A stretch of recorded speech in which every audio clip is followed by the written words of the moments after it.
Quando eu era pequena, meus pais me ensinaram a não ser franca com os outros e a nunca arrumar confusão. Essa era uma filosofia para a vida. Assim, ao conviver com os outros, sempre agia segundo filosofias de vida satânicas, como calar diante das falhas de bons amigos ajuda a criar uma amizade boa e duradoura. E nunca jogue os erros e as deficiências dos outros na cara das pessoas. Sempre que via alguém fazer algo errado, eu não queria envergonhá-lo. E tentava não expor suas deficiências. As pessoas sempre me elogiavam por ser compreensiva e atenciosa com os outros. E eu também achava que era o jeito certo de ser, que era o princípio mais básico para se dar bem com os outros.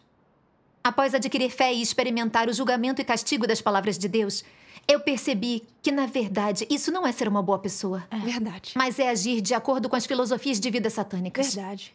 Isso não ajuda ninguém e pode até machucar os outros. Então, minha perspectiva mudou completamente. E as palavras de Deus me deram os princípios de conduta. Graças a Deus. Vou lhes contar mais sobre isso. Ótimo. Quando fui eleita líder da igreja, em agosto de 2019, fiquei muito grata a Deus pela oportunidade. Sim. Em silêncio, decidi assumir a responsabilidade desse dever. Depois de um tempo, percebi alguns problemas no trabalho dos meus irmãos e das minhas irmãs. Alguns, por exemplo, eram desleixados em seu dever, causando alguns problemas óbvios nos vídeos em que trabalhavam. Alguns não trabalhavam bem com outros irmãos e irmãs, de modo que o trabalho de todos estava fora de sintonia e a eficácia do trabalho sofria. Quando vi isso, eu pensei: eles estão revelando a corrupção em seu dever. O trabalho da Casa de Deus será seriamente impactado se eu não apontar isso. Preciso comunicar com eles e analisar isso, para que eles entendam isso e mudem. Sim, correto.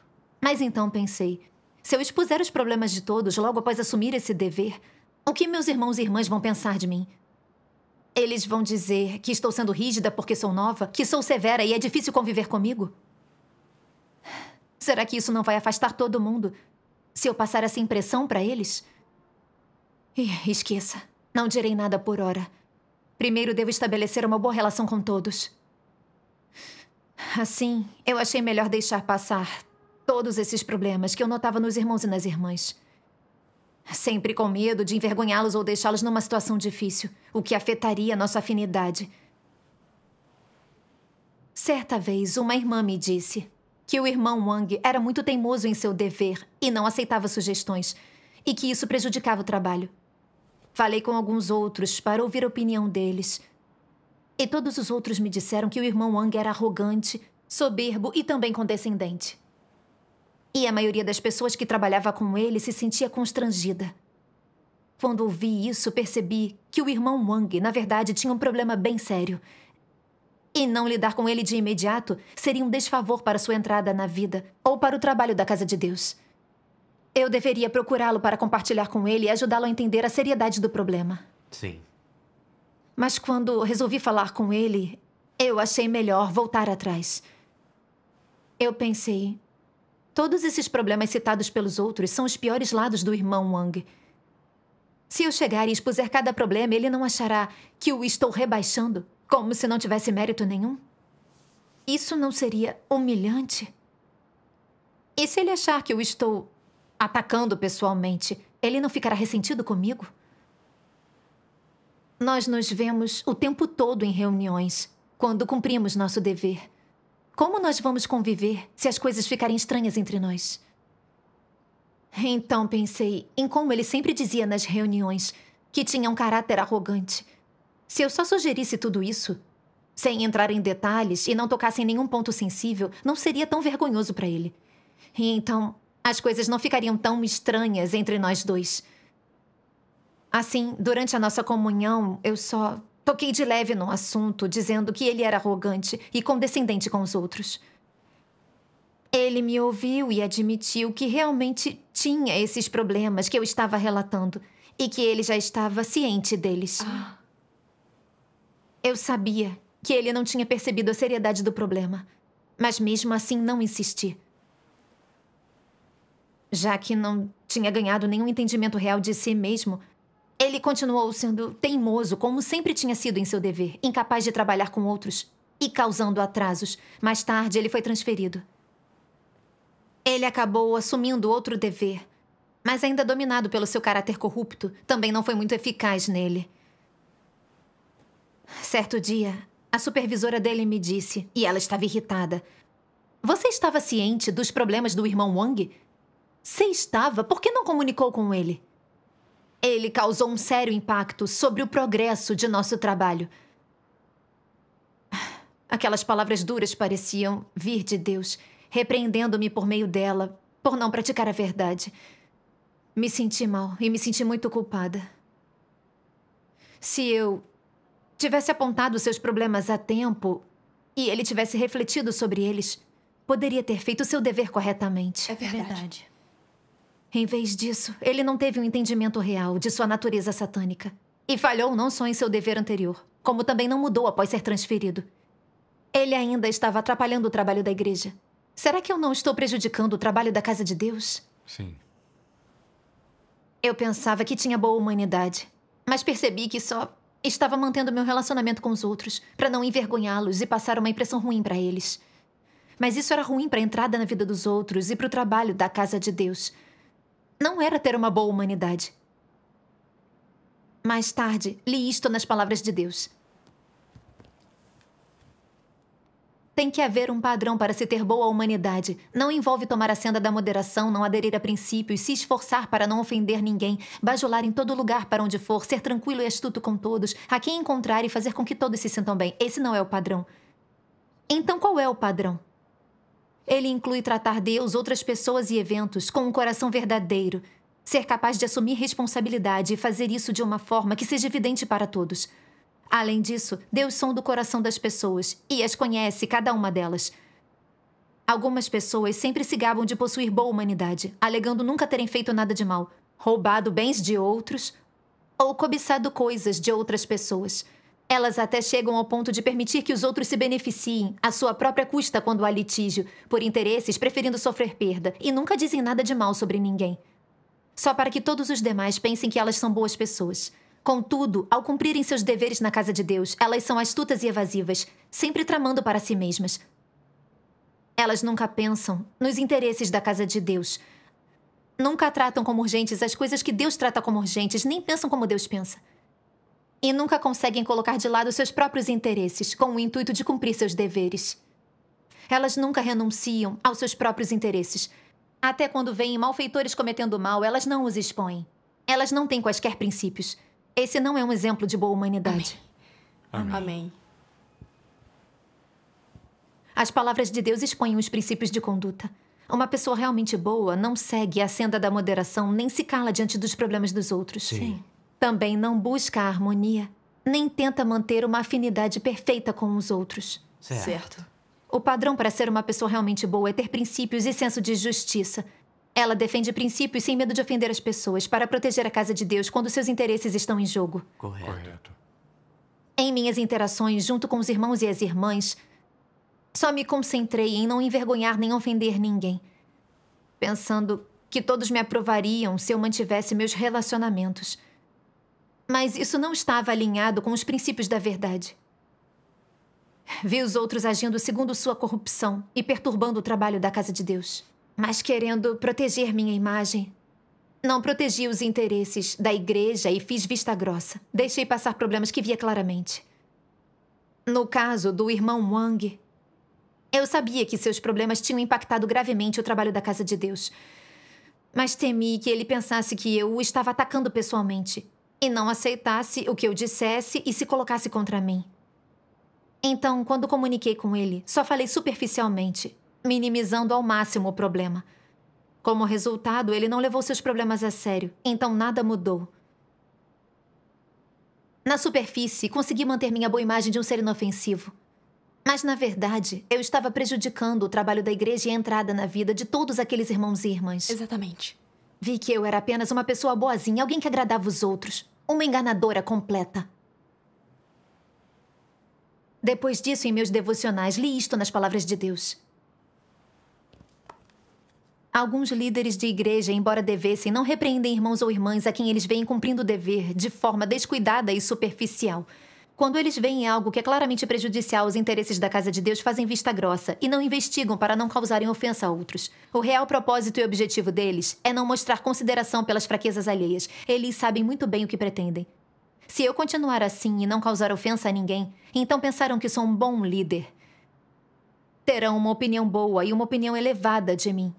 Eles me favorecerão e gostarão de mim. Não importa quanto dano seja feito aos interesses da casa de Deus. E não importa quão grandemente o povo escolhido de Deus seja entravado em sua entrada na vida, ou quão grandemente a vida da sua igreja seja perturbada. Tais pessoas persistem em sua filosofia satânica de não causar ofensa. Nunca há um senso de autocensura no coração delas. No máximo, elas podem de passagem fazer menção casual a alguma questão e acabou. Elas não comunicam a verdade, nem apontam a essência dos problemas dos outros, e muito menos dissecam os estados das pessoas. Elas não conduzem as pessoas a entrarem na verdade e realidade e nunca comunicam qual é a vontade de Deus. Nem os erros que as pessoas frequentemente cometem, nem os tipos de caráter corrupto que as pessoas revelam. Elas não resolvem esses problemas práticos. Em vez disso, são sempre complacentes com as fraquezas e a negatividade dos outros, até com seu descuido e apatia. Elas consistentemente deixam as ações e comportamentos dessas pessoas passarem sem ser rotulados pelo que são. E precisamente porque elas fazem isso, a maioria das pessoas vem a pensar: nosso líder é como uma mãe para nós. Ele tem até mais compreensão por nossas fraquezas do que Deus. Nossa estatura pode ser pequena demais para estar à altura das exigências de Deus, mas basta podermos estar à altura de nosso líder. Ele é um bom líder para nós. Se chegar um dia em que o alto substitua nosso líder, deveremos fazer nossas vozes serem ouvidas e apresentar nossas diferentes opiniões e desejos. Devemos tentar negociar com o alto. Se as pessoas abrigam tais pensamentos, se elas têm esse tipo de relacionamento com seu líder e tal impressão dele, e desenvolveram em seu coração tais sentimentos de dependência, admiração, respeito e adoração para com seu líder, como então o líder deve se sentir? Se nessa questão ele sentir autocensura, carregar um fardo no coração e se sentir em dívida com Deus, ele não deve então se fixar em seu status ou imagem no coração de outros. Ele deve testificar de Deus e exaltá-lo para que ele tenha um lugar no coração das pessoas e para que as pessoas reverenciem a Deus como grandioso. Somente então seu coração ficará realmente em paz, e alguém que age assim é alguém que busca a verdade. Amém. Amém. Se, entretanto, esse não é o objetivo por trás das ações dele, e ele, com esses métodos, leva as pessoas a se afastarem do caminho verdadeiro e abandonarem a verdade, ele condescende que elas sejam negligentes e irresponsáveis no desempenho do dever, a fim de ter um certo lugar no coração delas e ganhar sua boa vontade. Isso não é uma tentativa de conquistar as pessoas? E isso não é uma coisa maligna e detestável? É abominável. Amém. As palavras de Deus revelam a essência e os motivos por trás das minhas ações. Desde que eu me tornei líder, eu só vinha contornando os problemas para manter boas relações com as pessoas. Eu não trazia seus problemas à luz, mas só protegia sua dignidade. Eu não tive um senso de urgência nem quando vi como o irmão Wang interrompia e prejudicava o trabalho da igreja. Em vez disso, eu só me preocupava com o que eu dizia, querendo manter minha posição entre as pessoas. Por fora, eu parecia ser mansa e inofensiva, mas isso era uma fachada que desencaminhava os irmãos. Eu usava bom comportamento e palavras agradáveis para poder conquistar as pessoas e para que elas gostassem de mim e me admirassem. Assim, eu fortaleceria minha posição. Sim. Eu queria facilitar minha própria senda e fazia isso à custa dos interesses da casa de Deus. Violei os princípios da verdade e prejudiquei o trabalho da casa de Deus. Eu estava trilhando a senda dos anticristos. Verdade. Verdade. A esta altura, lembrei-me das palavras de Deus. Você pode ser especialmente afável e devotado para com seus familiares, amigos, esposo ou esposa, filhos e filhas e pais e nunca se aproveitar dos outros. Mas se você for incapaz de compatibilidade com Cristo, se você não for capaz de interagir em harmonia com Ele, então, até se você se doar inteiramente para socorrer o seu próximo, ou se cuidar meticulosamente bem de seu pai, mãe e membros da família, Ainda assim, eu diria que você é perverso. E, além disso, alguém cheio de truques ardilosos. Amém. Amém. A casa de Deus permitiu que eu agisse como líder, para guiar os outros a praticar a verdade e cumprir seu dever, para defender o trabalho da casa de Deus, para comunicar sobre a verdade e resolver os problemas dos outros. E assim eles entendessem sua corrupção e aprendessem a cumprir seu dever com princípios. Essa era a minha responsabilidade. Sim. Mas não cumpri meu dever como Deus exige. Eu me concentrei em meus relacionamentos e em manter meu prestígio, o que acabou prejudicando o trabalho da casa de Deus e prejudicou a entrada na vida dos outros. Eu estava agindo do lado de Satanás. Vi que eu era exatamente o que Deus expôs em suas palavras. Eu não só não era uma pessoa boa, era também evasiva, egoísta, desprezível e má. Se eu não me arrependesse e mudasse, eu me tornaria uma pedra de tropeço para a entrada na vida dos irmãos e irmãs. Sim. Finalmente, entendi minhas regras de vida e minhas interações com os outros. Vi que calar diante das falhas de amigos ajuda a criar uma amizade boa e duradoura. E nunca jogue os erros e as deficiências na cara das pessoas. São venenos satânicos, não princípios para uma conduta genuína. Sim. Vim para diante de Deus em oração, disposta a me arrepender e corrigir minha busca equivocada. Graças a Deus. Mais tarde, li isto nas palavras de Deus.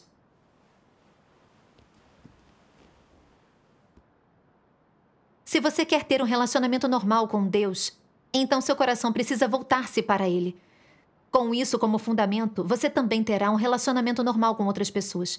Se você não tiver um relacionamento normal com Deus, então não importa como tente manter o relacionamento com os outros e quanto se empenhe no trabalho ou quanta energia empregue, tudo isso simplesmente pertencerá a uma filosofia humana para viver. Você está mantendo a sua posição entre as pessoas por meio de uma perspectiva humana e uma filosofia humana para que as pessoas o elogiem, mas não está seguindo a palavra de Deus para estabelecer relacionamentos normais com as pessoas.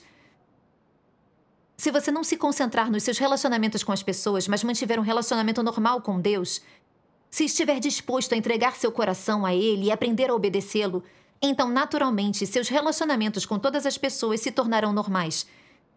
Dessa maneira, esses relacionamentos não são estabelecidos na carne, e sim no fundamento do amor de Deus. Quase não há interações carnais, mas no espírito há comunhão, amor mútuo, conforto mútuo e provisão de um para o outro. Isso tudo é feito sobre o fundamento de um coração que satisfaz a Deus. Esses relacionamentos não são mantidos confiando-se em uma filosofia humana para viver, mas são formados muito naturalmente por carregar um fardo por Deus. Não requer esforço humano, você só precisa praticar de acordo com a palavra princípio de Deus. Amém. Amém. Graças a Deus. As palavras de Deus me mostraram que relacionamentos interpessoais corretos não podem ser estabelecidos com filosofias de vida mundanas. Só nutrindo o espírito dos outros, de acordo com as palavras de Deus, beneficia a todos. Sim. Quando vi os outros cumprindo seu dever com uma corrupção que impactava seu trabalho, eu não deveria ter me concentrado em meu próprio status e imagem. Deveria ter aplicado as palavras de Deus ao problema para ajudá-los a entender seu caráter corrupto e ter comunicado sobre a vontade de Deus para que pudessem cumprir bem o seu dever. Deus teria aprovado isso. Sim. Nas reuniões, o irmão Wang conseguia entender a si mesmo à luz das palavras de Deus, o que significa que ele queria tratar seus problemas. Mas ele não entendia a raiz do problema e não odiava a si mesmo de verdade, de modo que ainda vivia em sua corrupção quando os problemas surgiam. É verdade. Se eu tivesse usado as palavras de Deus para analisar a essência do problema, para que ele pudesse encontrar nelas uma senda de prática, isso teria sido uma ajuda para ele. Sim. Percebendo isso, eu quis mudar minha busca equivocada e fazer as coisas de acordo com as exigências de Deus. Depois disso, fiz um resumo dos problemas do irmão Wang em seu dever e os listei um por um. Comuniquei com ele, dissecando seu comportamento e analisando a raiz do problema. Depois disso, ele não me odiou nem me evitou como pensei que ele faria, mas aceitou a minha comunhão. Mais tarde, ele me enviou uma mensagem dizendo: "Que bom que discutiu isso comigo. Caso contrário, eu não teria percebido a seriedade do meu problema." Graças a Deus. Eu fiquei muito comovida quando corrigi meus motivos e deixei de me concentrar no que os outros pensavam de mim, mas pratiquei as palavras de Deus e respeitei os princípios. Pude oferecer apoio prático àqueles à minha volta. Também me senti em paz e à vontade. Sim. Mais tarde, percebi uma irmã que procrastinava e era teimosa em seu dever, o que acabava gerando muitos problemas. Ela via esses problemas e era muito negativa em relação a isso. Vi que esses problemas partiam de sua atitude em relação ao seu dever, então quis falar sobre isso. Mas então pensei, ela já está desanimada e desencorajada. Se eu falar sobre os problemas dela, não estarei jogando sal na ferida? Se ela ficar ainda mais negativa, as pessoas dirão que eu careço de humanidade, que sou implacável, e depois me excluirão. Eu pensei que bastaria encontrar uma maneira de resolver os problemas no dever dela. Assim não teria que mencionar seus problemas. Então percebi que, de novo, estava agindo de acordo com aquelas filosofias satânicas. E se eu não apontasse os problemas para essa irmã, ela não veria sua própria corrupção. E isso não a ajudaria. Orei a Deus e busquei as verdades nas quais deveria entrar nessa situação. Depois, li isto nas palavras de Deus. Deus nunca é irresoluto nem hesitante em suas ações. Os princípios e propósitos por trás de suas ações são todos claros e transparentes, puros e irrepreensíveis. Absolutamente sem ardis ou esquemas neles entremeados. Em outras palavras, a essência de Deus não contém trevas, nem contém mal. Deus não abranda, ele não é contaminado por ideias humanas. Para ele, 1 é 1 e 2 é 2. Certo é certo e errado é errado. Não há ambiguidade. Amém. Amém. Amém. Amém. Isso mostra que Deus tem princípios em suas palavras e ações, que ele sabe do que gosta e desgosta. Sim. Deus aprova quando as pessoas fazem coisas positivas. Mas quando elas vão contra a verdade e prejudicam os interesses de sua casa, isso é algo que ele odeia. Sim. Sim. Deus é totalmente claro em suas ações. Não há ambiguidade nenhuma. Correto. Lembrei que, quando o Senhor Jesus foi crucificado, Pedro disse: "Tenha Deus compaixão de ti, Senhor. Isso de modo nenhum te acontecerá." Mas o Senhor respondeu: "Para trás de mim, Satanás." Quando Pedro disse isso, ele estava basicamente obstruindo a obra de Deus. E foi por isso que Deus identificou isso como sendo de Satanás. O Senhor Jesus não se conteve sem temer magoar a autoestima de Pedro ou aborrecê-lo.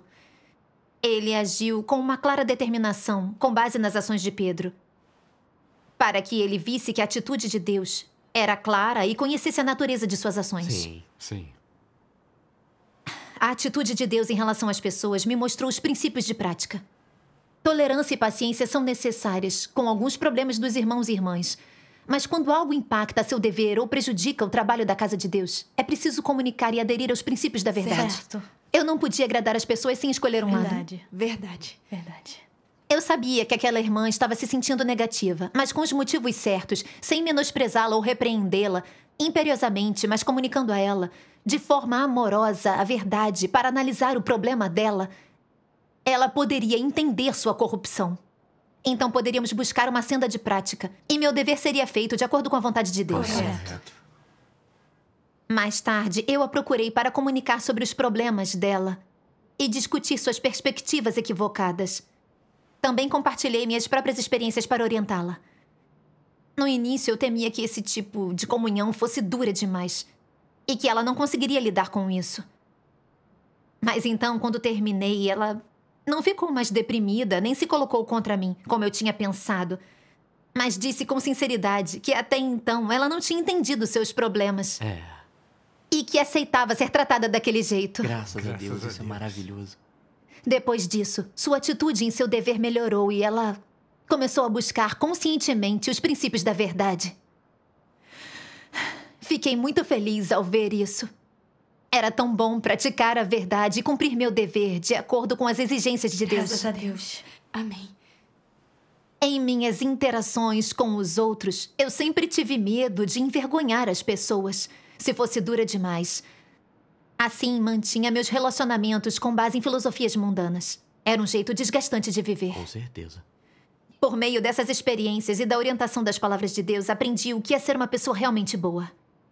Experimentei também que é essencial defender os princípios da verdade e praticar as palavras de Deus ao interagir com os outros.